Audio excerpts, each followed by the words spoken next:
In a narration found in Jami' at-Tirmidhi, number 2380, the Holy Prophet Muhammad, peace and blessings be upon him, advised the importance of a balanced diet. He advised that one should split their stomach into 3 parts. The first part is for food.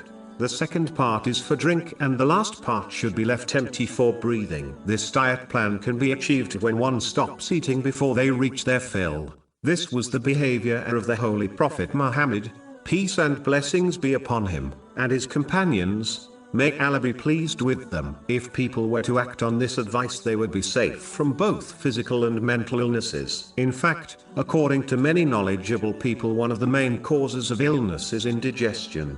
In respect to the spiritual heart, little food leads to a soft heart, humility of self and weakness of desires and anger. A full stomach results in laziness, which prevents worship and other righteous deeds. It induces sleep, which causes one to miss out on the voluntary and even the obligatory night prayers. It prevents reflection, which is the key to assessing one's deeds and therefore changing one's character for the better. The one with the full stomach forgets the poor and is therefore less likely to help them. All these negative effects lead to a hard spiritual heart.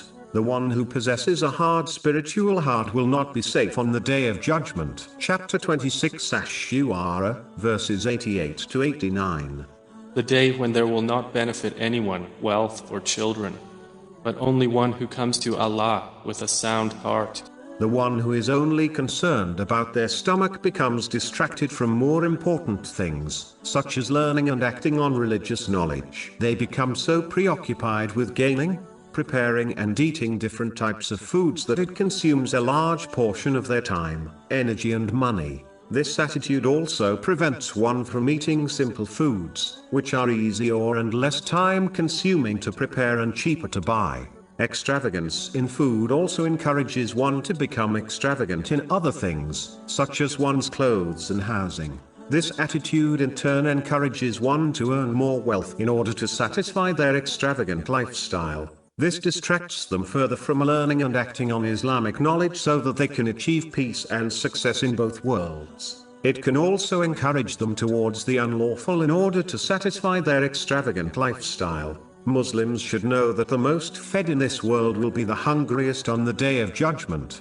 This is confirmed in a narration found in Jami' at-Tirmidhi, number 2478. Therefore, Muslims should strive to obtain a balanced diet so that they avoid the negative effects discussed, which will undoubtedly hinder their success in both this world and the next.